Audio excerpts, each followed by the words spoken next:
272 days. That's how long we've watched our Constitution be torn apart, piece by piece.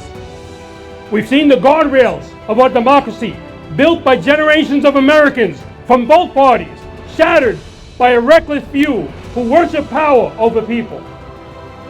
In less than a year, we've witnessed attacks on freedom of speech, due process, human rights, and all under an administration drunk on authority and blind in history.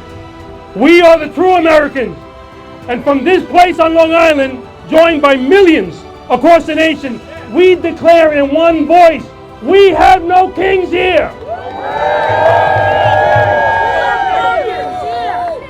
We will not be silenced. We will not be intimidated, and we will not back down.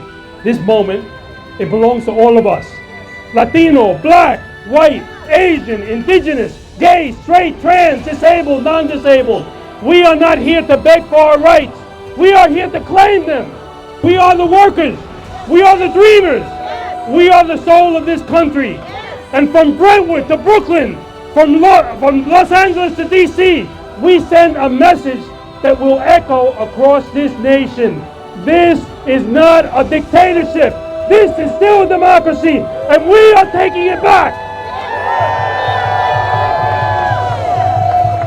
As the first Latino Deputy Speaker in New York State's history, I learned something very important. I learned that representation isn't about titles. It's about responsibility. It's about doing the work when it's hardest.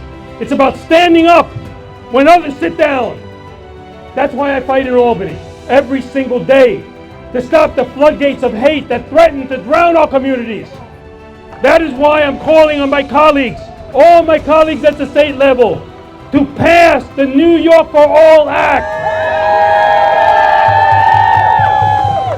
To make it crystal clear that our police answer to the people, not to rogue agencies or power-hungry politicians or wannabe dictators. And to the administration, let me talk to the administration directly.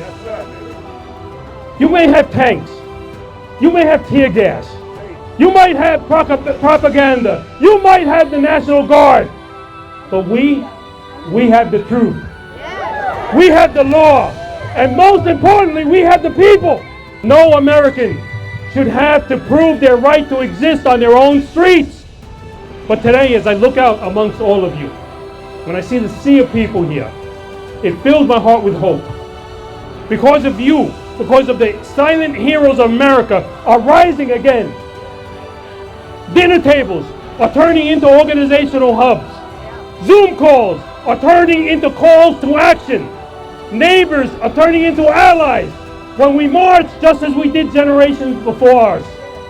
From the fields that we picked to the hospital staff, from the precincts where I once wore proudly that badge with honor, and to the religious sanctuaries where our elders pray. No crown is above the Constitution. No throne is above the people. So we must rise. Long Island, rise. New York, rise. America, rise. Lock arms. Lift your voices. Harder. Let's lift our voices harder than they can hate. Let's build faster than they can break. Let's hope longer than they can threaten. And we will fight until the knock at midnight becomes a welcome in the morning. Until the bars become bridges and strangers are called neighbors. Until neighbors are called families. And until the law is a shield for the weak, not a sword for the fearful. Until every child can dream without papers and every worker can live without fear. Then, and only then, can we rest. But until that day we march. Until that day we vote. Until that day we stand together unafraid. And I will not rest until justice rolls down like water and righteousness like a mighty stream. May God bless you. Si se puede.